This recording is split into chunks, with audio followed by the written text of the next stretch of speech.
김정한 씨가 지은 책 중에 흔들리며 사는 것이 인생이다 라는 책이 있습니다. 거기에 이런 문구가 있습니다. 살아가는 것은 흔들리는 것이다. 이 세상에 변하지 않는 것은 아무것도 없고 또한 영원한 것도 없다. 사람은 나이가 들면 늙고 물건은 오래되면 상처를 입고 나무 또한 그 언제 인간은 쓰러지거나 죽는다. 흔들림, 그것은 바람에 의해서 그 무엇에 의해서 흔들리는 것이다. 허영이 되기도 하고 욕망이 되기도 하고 이루지 못한 꿈 때문에 흔들리다가 쓰러지기도 하고 다시 제자리에 서 있기도 한 것이 인생이다. 그 누구도 흔들리지 않는 인생은 없다. 이 에세이에서 말해주고 싶은 것이 바로 책의 제목이죠. 흔들리지 않는 인생은 없다라는 것입니다. 사랑하는 성도님들, 얼마만큼 흔들리십니까? 또 얼마만큼 또 그러한 삶을 살아가고 계십니까? 어떤 이는 지금 다가오고 있는 태풍과 같은 흔들림의 역사가 있는 이도 있을 거고, 또 어떤 이는 오히려 그 흔들림이 복이 되어지는 성도님들도 있으실 겁니다. 이렇게 인생이 흔들린다라면, 그렇다면 우리 그리스도인들도 이렇게 흔들리는 것이 맞을까? 우리 그리스도인들도 여호와께서 우리의 목자가 되어주시고 또 삶의 지정표가 되어주시고 또 삶의 목적, 의미가 되어주시는 그 하나님을 믿는 하나님의 자녀들도 그러면 흔들리는 것이 맞을까? 도대체 하나님은 그렇다면 우리를 흔들리는 인생으로 내버려 두시는 것이 과연 하나님의 뜻일까 하는 생각들을 해보게 됩니다. 어떠세요? 하나님은 우리가 흔들리기를 원하실까요? 하나님은 우리가 흔들리는 인생이야 라는 세상 사람들과 동일한 말씀을, 동일한 모습을 적용해 주시는 분이실까요? 그거에 대한 대답은 7절 말씀입니다. 오늘 7절은 우리들에게 이렇게 말씀합니다. 함께 우리 7절 말씀을 고백하겠습니다. 왕이 여호와를 의지하오니 지존하신 이의 인자함으로 흔들리지 아니하리이다. 아멘. 하나님은 우리가 흔들릴 수밖에 없는 것이 인생이다라고 말하는 세상의 그 이야기에 동의하지 않으신다는 것입니다. 오히려 하나님은 우리들에게 뭐라고 말씀하시냐면, 세상이 흔들릴 수밖에 없는 것이 세상을 살아가는 사람들의 인생이라면 하나님 안에 있는 사람들은 흔들리지 않는 삶을 살아가는 사람들이다 라고 말씀하신다라는 거예요. 즉 우리는 예수 그리스도를 믿고 있는 하나님의 자녀이기 때문에 그 의지가 되어주시는 하나님께서 우리를 흔들리지 않도록 그 인자함 가운데 우리를 끌어안고 걸어가 주시는 분이시다라는 것입니다. 여러분, 인자함이라는 이 단어가 얼마나 귀한 은혜인지 몰라요. 이 인자함을 이야기해 주는 말 중에 모래 위의 발자국이라는 이야기가 있습니다. 하나님은 처음에 우리와 함께 동행하시죠. 우리와 함께 동행하는 걸 기뻐하십니다. 그러다 우리가 지치고 힘들고 그리고 세상에서 말하는 것처럼 세상 속에 우리의 모든 것들이 요동칠 때가 있죠. 그때 우리 인자하신 하나님은 그 하나님의 나라에 이르기까지 우리를 업어주시며 대신 걸어가 줄 수 있는 분이시라는 것입니다.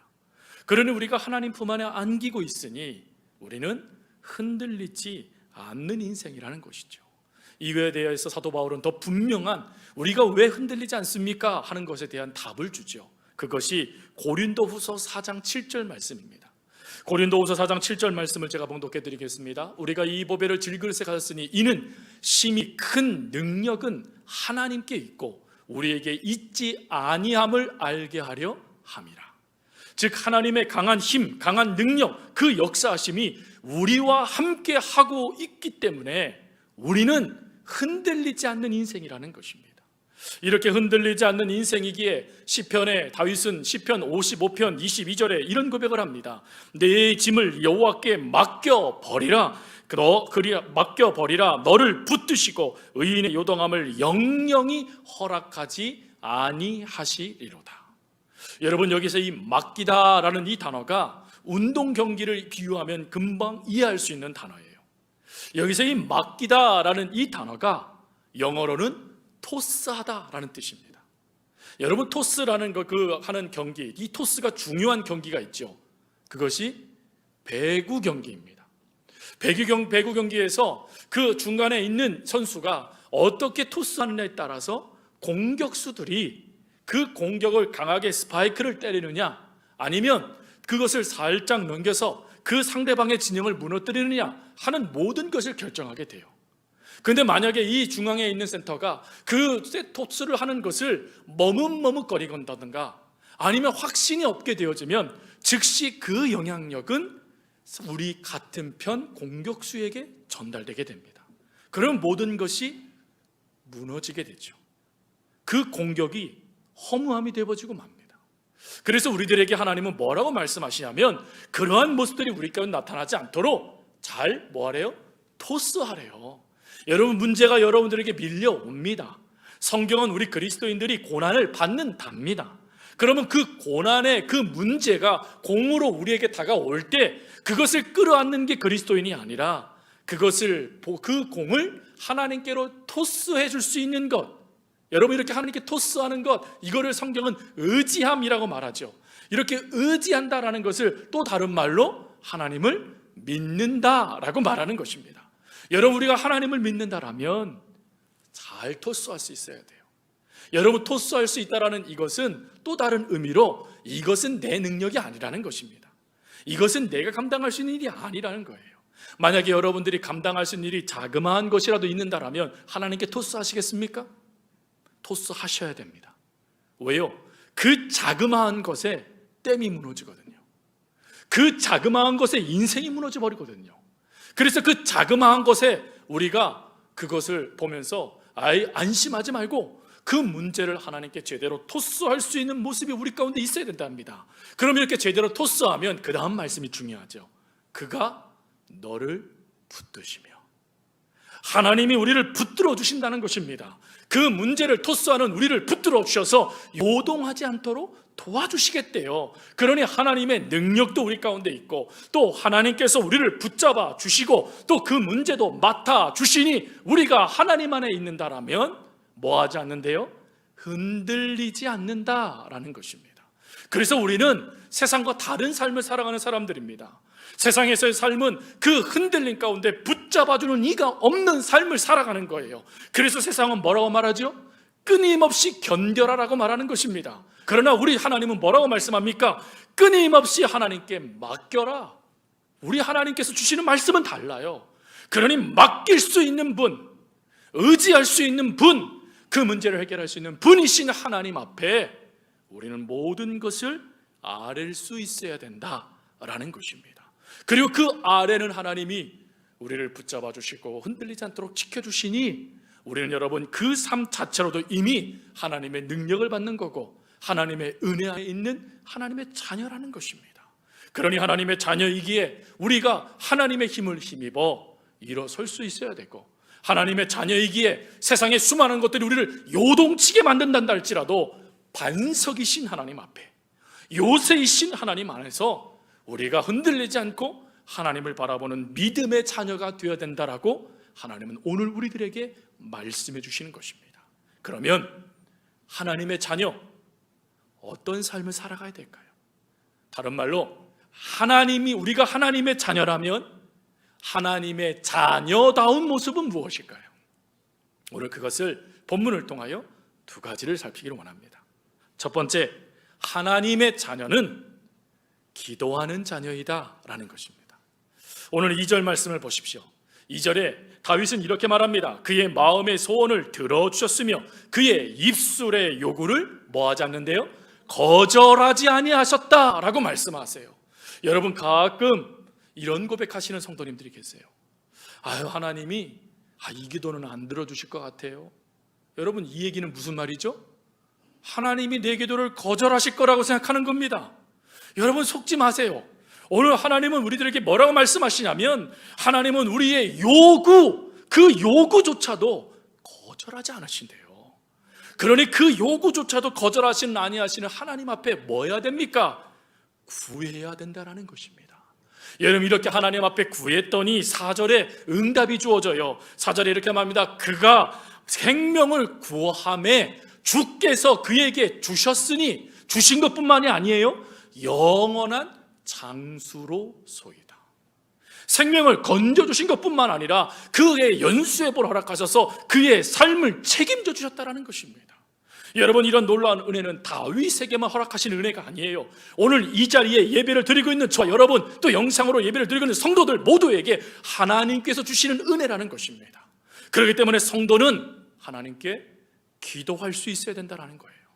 특별히 2절 말씀에 마음의 소원을 들어주셨다라는 말씀이 있습니다. 여기서 이 마음의 소원, 이것이요 신약 성경에도 나오는데, 이 마음의 소원을 신약 성경에서는 이런 단어로 해석을 합니다. 텔로라는 단어로 말이죠. 여러분, 이 텔로라는 단어는 어떤 뜻이 갖고 있냐면 마음이 내키게 하다라는 뜻을 갖고 있습니다. 여러분, 사실 우리가 무엇인가를 할 때 자꾸 제동장치가 걸리는 게 외부적인 게 아니죠. 대부분의 제동은 마음의 상태에 의해서 걸리게 됩니다. 하나님의 뜻을 깨달았습니다. 하나님의 은혜를 받았습니다. 그런데 마음이 움직이질 않는 거예요. 마음이 움직이질 않으니까 알지만 행하지 않게 되어지는 것이지 않습니까? 그런데 하나님이요, 마음의 소원, 이 우리들의 마음에 그것을 할 수 있는 의욕을 밀어주시겠대요.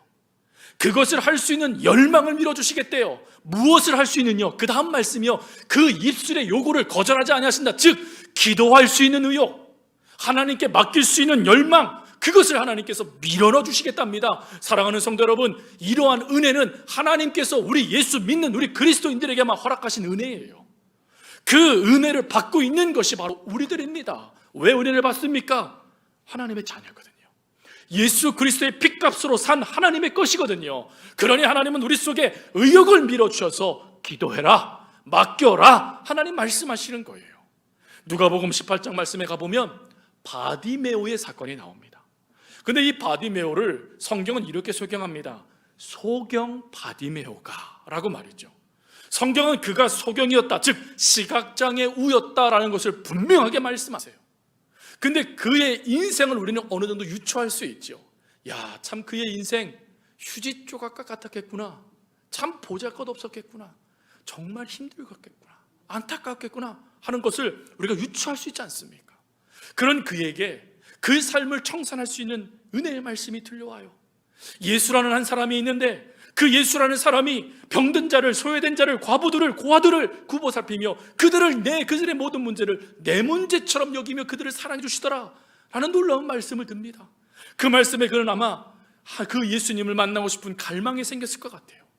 그때에 그의 곁에 예수님이 지나가신다라는 소문을 듣습니다. 그 소문을 듣자마자 이 사람은 소리를 높여 이렇게 말합니다. 다윗의 자손 예수여, 나를 불쌍히 여기소서. 여러분, 이렇게 불쌍히 여기소서라는 말씀을 들으면, 이야기를 들으면 예수님은 즉시 그를 불쌍히 여겨주시면 되죠. 그런데 예수님이 생뚱맞는 질문을 하세요. 내게 무엇하여 주기를 원하느냐? 여러분, 지금 몰라서 이 얘기를 하시는 겁니까? 성경은 그가 소경이라고 분명하게 얘기하고 있습니다. 즉 누구나 봐도 그는 소경인 거예요. 그래서 예수님이 그 사람을 보자마자 저 사람의 문제는 소경, 저 문제였구나 라는 것 아시고 계십니다. 그런데 주님이 내게 무엇하여 주기를 원하느냐라고 이런 질문을 하시더라는 거예요. 질문하지 않고 너 즉시 눈 떠 보아라, 그것이 아마 이 바디메오가 원했던 대답이었을 거예요. 그런데 우리 주님은 그에게 말합니다. 내게 무엇하여 주기를 원하느냐? 여러분, 성경의 곳곳에 예수님께서 기적을 일으키실 때마다 끊임없이 하나님은 사람들에게 질문하세요. 그리고 그 질문 가운데 그의 대답을 들으십니다. 그리고 난 다음에 역사를 이루시죠. 여러분, 왜 주님께서 우리들에게 이렇게 말씀하실까요? 내게 무엇하여 주기를 원하느냐? 주님 아시지요? 주님은 내 형편하시고, 주님은 내 상황하시고, 주님은 내가 처해진 환경 아시니까 하나님, 내가 구할 바를 알지 못해도 하나님 들어주시지요? 예, 하나님 들어주시기도 합니다. 그러나 하나님은 원하시는 게 있다는 거예요. 그 원함은 뭐냐면 지금 내 입으로 그 문제를 하나님 앞에 고백하길 원한다는 거예요. 여러분들의 그 문제, 하나님이 몰라서 그러는 것이 아니라 그 문제를 해결할 자가 누군지를 입술로 고백하라는 거예요. 사랑하는 성도 여러분, 이때 바디메오는 즉시 이렇게 말합니다. 내가 보기를 원하나이다. 여러분, 이 사람이 할 수 있는 일은 주님께서 그 문제를 해결해 주시는 거예요. 그 문제를 해결하기 위해서 주님께서 말씀하실 때 그 말씀에 반응하는 것만 이 사람이 할 수 있는 일이었습니다. 그 반응에 이 사람이 하나님께 반응하게 되어졌을 때 하나님은 이렇게 말씀하시죠. 내 눈을 또 보아라 라고 말씀하시는 게 아니라 내 믿음이 너를 구원하였느니라. 즉 내 입술로 하나님께 고백하는 그 모습을 하나님은 뭘로 보셨다고요? 믿음의 문제로 보셨다라는 거예요. 여러분, 믿음이 무엇입니까? 아니, 더 쉽게 기도가 뭡니까? 기도는 내가 할 수 없음을 인정하는 거예요. 사랑하는 성도 여러분, 우리가 꼭 기억하셔야 돼요. 기도는 내가 할 수 없음을 하나님께 인정하는 거예요. 하나님, 나 아무것도 할 수 없어요. 하나님, 내가 할 수 있는 게 아무것도 없어요. 하나님이 도와주시지 아니하시면 저 죽은 자와 같아요. 하나님, 저를 도와주세요. 하나님께 나를 인정하는 거예요. 또 뭘 인정합니까? 나의 연약함을 인정하는 거예요. 또요, 그 문제를 해결할 수 있는 이가 하나님이라는 걸 인정하는 거예요. 그게 기도입니다, 여러분. 그 기도로 하나님 앞에 내가 보기를 원합니다 라고 하며 하나님 앞에 입술을 열게 됐을 때 그 하나님을 향한 의지가 그의 눈을 떠 하나님을 하나님께 찬미하도록 역사하는 은혜가 되었다라는 것입니다. 사랑하는 성도 여러분, 기도를 하느냐 마느냐는 내가 결정하는 거예요. 그러나 분명하게 하나님은 오늘 우리에게 뭐라고 말씀하시냐면 내게 무엇하여 주기를 원하느냐고 하나님은 물으신다라는 것입니다. 즉 우리 하나님은 이미 여러분들이 원하는 것을 들어주시기를 작정하고 계신다라는 거예요. 그러니 우리가 할 수 있는 방법은 뭡니까? 우리의 모습을 인정하며 그 하나님 앞에 우리의 모든 것들을 아뢰 수 있어야 된다라는 것입니다. 그게 자녀의 모습이에요. 그러나 여러분, 우리는 하나님 앞에 이러한 모습을 알면서도 하나님 앞에 아뢰지는 않는 것 같습니다. 그러다 보니 토저 목사님은 이런 말씀을 하셔요. 하나님은 인간이 자신을 찾아주기를 기다리고 계신다. 참으로 가슴 아픈 일은 많은 이들이 어리석게도 하나님을 너무 오래 기다리게 하신다는 것이다. 우리가 너무 하나님을 오래 기다리게 한다는 거예요. 하나님 우리에게 말씀하세요. 내 소원이 무엇이냐? 내가 너에게 무엇하여 주길 원하느냐? 하나님이 물으실 때 우리는 너무 오랫동안 침묵한다라는 거예요. 너무 오랫동안 기도의 자리에 나아가지 못하고 그 자리에 머뭇머뭇거리고 있는 믿음 없는 모습을 우리는 보이고 있다는 것입니다. 그러나 사랑하는 성도 여러분, 우리 하나님은 인자하신 하나님이세요. 우리 하나님은 여러분을 너무 사랑하는 하나님이세요. 그래서 우리 하나님은 기다리시며 마치요 크리스마스 날, 생일날, 어린이날 자녀들에게 부모님이 사랑하는 누구야? 내가 너에게 어떤 선물 해줄까? 라고 물으시는 것처럼 여러분들에게도 그렇게 물으시며 기다려주신다는 것입니다. 여러분, 그 기다림에 자녀라면 어찌해야 됩니까? 조금 전에 우리가 이 성탄절 그리고 어린이날, 그 아이의 생일날 부모님들이 자녀에게 너 뭐 사줄까? 라고 물으면 자녀들이 어떠합니까? 아유 아버지, 아유 어머니 안 사주셔도 돼요. 저는 어머니가 저 사랑하시는 것만으로도 만족해요 라고 일단 말을 띄워놓고는 그 다음에 뭐 하죠?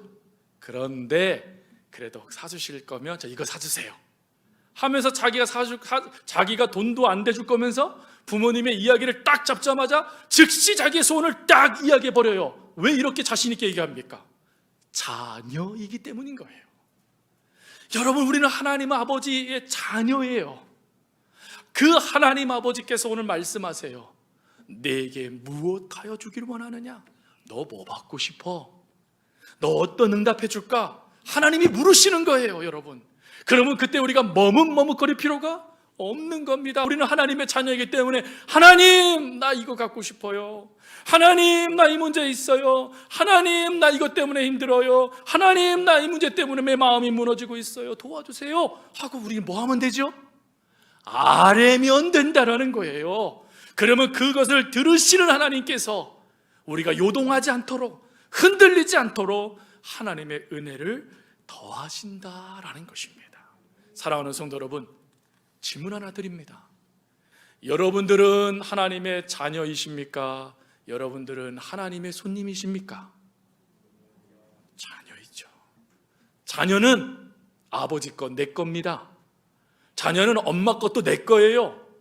그러니 그 힘을 가지고 하나님께 구하세요. 그게 자녀다운 모습이라는 것입니다.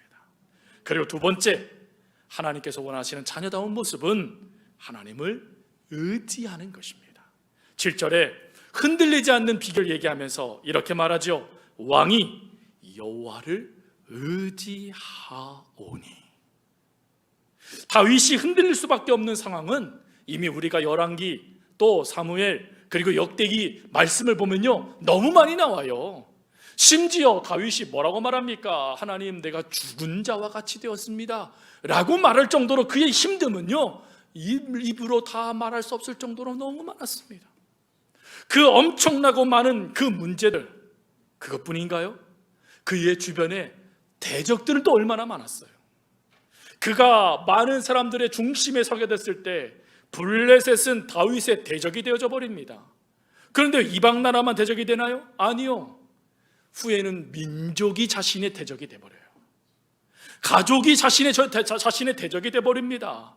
더 나아가서 후에 그의 아들이 그 아버지의 대적이 되어버려요. 그걸로 끝납니까? 아니요. 그는 끊임없이 주변 이방 민족의 대적이 되어집니다. 즉 그의 삶에는 정적이 너무 많았어요. 정적이 너무 많았기 때문에 그는 당연히 흔들릴 수밖에 없는 것입니다. 그런데 다윗은 흔들린다라는 표현을 쓰지 않고 그는 이런 고백을 해요. 내가 항상 내 하나님을 내 앞에 모심이여. 흔들릴 수밖에 없는 상황에 나는 하나님을 의지합니다 라고 고백하고 있는 거예요.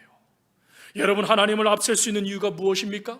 그것은 그의 인생 가운데 그의 힘들면 13년의 인생, 그리고 왕으로서의 그 40여 년의 인생 가운데 그에게 다가왔던 수많은 문제들을 매 순간순간마다 하나님께서 해결해 주신 그 은혜를 경험하게 되니 그 은혜가 시편 23편의 아름다운 고백이 된 거예요.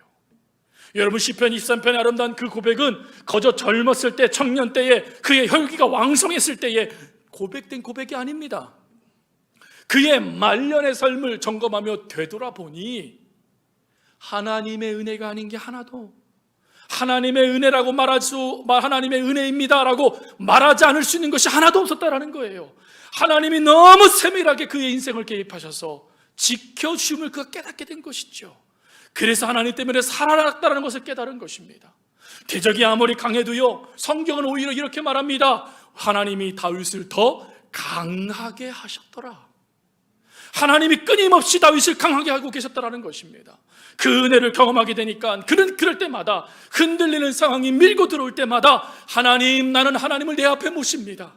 하나님, 내가 의지할 이는 하나님이십니다 라고 말하며 나의 힘이 되신 여호와요, 내가 주님을 사랑합니다 라고 하며 그의 모든 것을 하나님 앞에 의지함으로 내어 맡겼기 때문에 그는 요동하지 않고 하나님의 은혜를 받는 위대한 왕이 될 수 있었다라는 것입니다.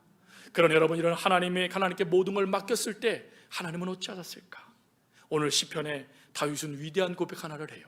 그 고백은 3절에 이렇게 고백하죠. 주의 아름다운 복으로 그를 영접하시고 숭군관을 그의 머리 위에 씌우셨나이다. 여러분, 여기에서 그를 영접하시고라는 이 단어가 중요합니다. 사실 이 영접하다라는 단어가 주어지니까 마치 하나님이 우리를 이렇게 영접하다, 잘 왔어 라고 맞이해 주는 것처럼 우리가 느껴지기도 하죠. 그러나 원어는 사실은 좀 달라요. 그래서 좀 아쉬워요. 좀 원어에 가깝게 해석했으면 얼마나 좋았을까. 그 원어는 이 영접하다라는 단어가 어떤 단어냐면 앞서가시다라는 뜻이에요. 하나님이 앞서가신대요. 여러분, 하나님이 어떻게 앞서가실 수 있으시겠습니까? 그 하나님이 우리와 함께 하신 것만으로도 감사한데 그 하나님이 앞서가신다는 거예요. 앞서가실 때 그냥 가실까요? 아니요, 아버지시잖아요. 우리의 부모이시잖아요. 그러니 하나님은 가시면서 혹 함정은 없는지, 걸려 넘어질 돌은 없는지, 더러운 것은 없는지, 힘든 것은 없는지, 좌절하여 넘어져 멈추게 만드는 것은 없는지, 그것을 끊임없이 살피시면서 그 걸음을 걸어가 주시는 분이시라는 것입니다. 사랑하는 성도 여러분, 우리의 인생이요, 한 번도 살아보지 못한 인생이에요. 어느 분 그런 말씀하시대요. 또다시 인생이 주어지면 잘 살아보겠대요. 그런가요? 아니요. 그 인생도 또 다른 새로운 인생이에요. 한 번도 살아보지 못한 인생을 또 살아가게 되는 거예요. 그럼에도 불구하고 그럴 때 흔들리는 것이 당연하다고 말할 때 흔들리지 않는 이유가 뭡니까? 한 번도 살아보지 않은 인생의 앞에 하나님이 계시거든요. 하나님이 여러분 앞에 계셔서 그 앞에 대신 걸어가지고 계시거든요.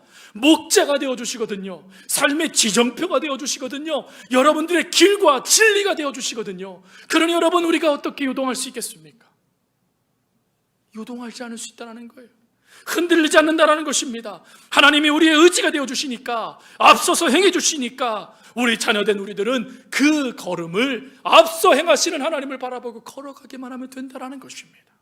사랑하는 성도 여러분, 여기에서 끝나지 않고 그 다음에 이런 말이 있어요. 아름다운 복을 그에게 주시겠대요. 근데 여러분, 이 아름다운 복은 뭡니까? 은혜라는 단어예요. 하나님의 은혜를 주시기 위해서 앞서가신다는 거예요. 여러분들의 삶을 복된 인생이 되게 하기 위해서, 하나님의 은혜 받는 인생이 되게 하기 위해서 하나님이 여러분들을 앞서서 행하신다는 것입니다. 그러니 우리가 무엇을 두려워할 수 있겠습니까? 그러니 우리가 무엇 때문에 흔들릴 수 있겠습니까? 우리의 앞서 되시는 하나님께서 계시는데, 우리를 이끌어 주시는 아버지 하나님께서 계시는데 우리가 무엇을 두려워할 수 있겠습니까? 창세기 24장에 심지어요, 하나님은 어느 정도까지 앞서가시느냐? 이삭의 아내를 구하는 일에도 하나님이 뭐라고 말씀하시냐면, 내가 너보다 앞서 내 사자를 보내겠다고 말씀하세요. 여러분, 며느리 구하는 것도, 사윗감 구하는 것도 하나님이 앞서서 행하신대요. 그러니 여러분, 우리가 해야 될 일은 무엇입니까? 그 하나님을 의지하고 하나님께 기도하는 것 아니겠습니까? 맡기는 거예요. 그리고 거기에 내 생각을 더하지 않는 거예요. 여러분, 후에 이 이삭에게 리브가가 오게 됐을 때 아브라함이 그의 모든 걸 판단했나요? 아니요. 그의 며느리로 그대로 받아들여요. 어떠한 것도 말하지 않아요. 또 그의 종은 어떻습니까?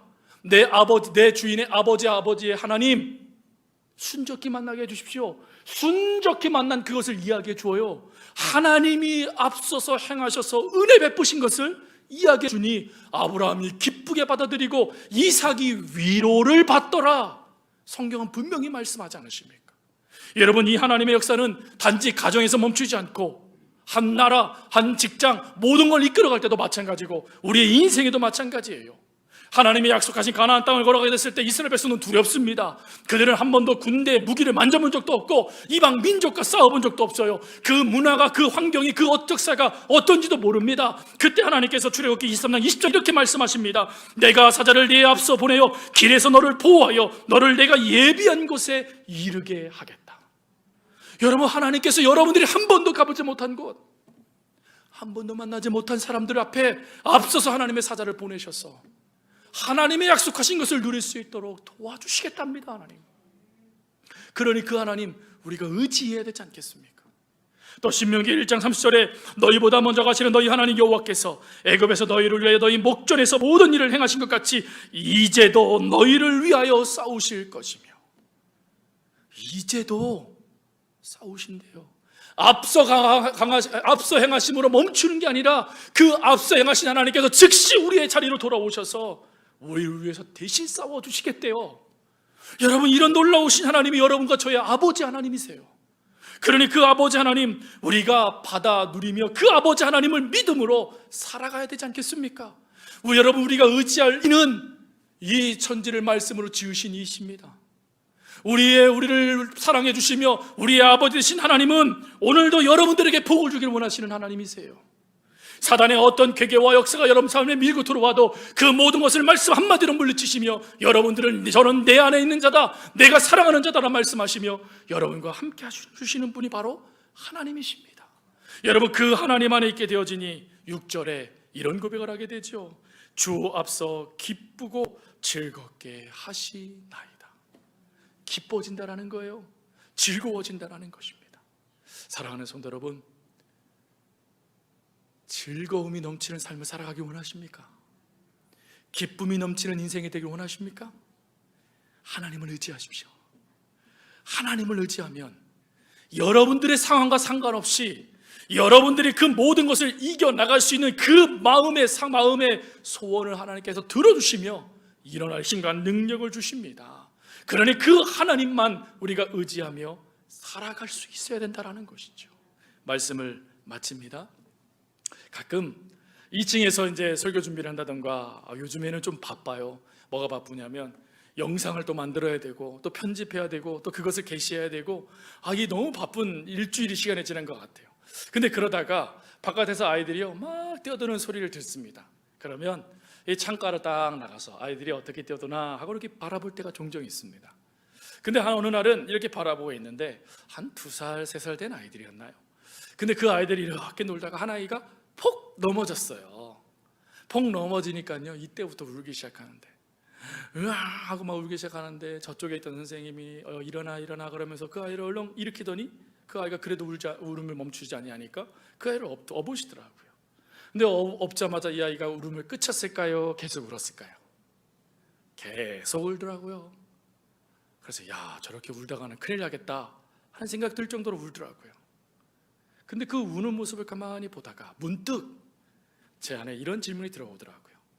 왜 저 아이가 울까? 왜 울까요? 분명히 선생님이 안아주고 업어주셨는데 왜 울까? 그때 제 머리에 탁 들어오는 말씀이 엄마가 아니어서 그래 라는 말씀이었어요. 엄마가 아니어서 그래. 엄마가 안아주면요, 엄마가 업어주면요, 그 아이 그렇게 울다가도요 어느 순간 딱 끊치고 또 어느 순간 잠들어 있어요. 평안한 거예요. 엄마 품은요. 사랑하는 성도 여러분, 이 모습이 우리 하나님의 모습이에요. 여러분 세상에서 엉엉 울 수밖에 없는 모습이 여러분 가운데 많은 것 저도 알아요. 그런데 엄마 되신 하나님께서, 아빠 되신 하나님께서 여러분들을 안아주시고 계시는 거예요. 업어주고 계시는 거예요. 그 하나님이 여러분들의 아버지가 되어주셔서 지금도 여러분들의 위로자가 되어주시고 너 내 소원을 나에게 얘기해 라고 말씀하시며 여러분들의 소원을 들어주시고자 지금도 여러분 곁에서 여러분들의 말에 귀를 기울여 주시는 분이십니다. 그러니 그 하나님을 의지해서 사랑하는 성도 여러분, 기도하십시오. 그리고 세상에 기웃기웃거리지 마시고 여러분들이 의지할 이는 하나님이시라는 것을 분명히 믿고 그 하나님께 모든 것을 맡기며 살아갈 수 있는 저 여러분이 될 수 있기를 바랍니다.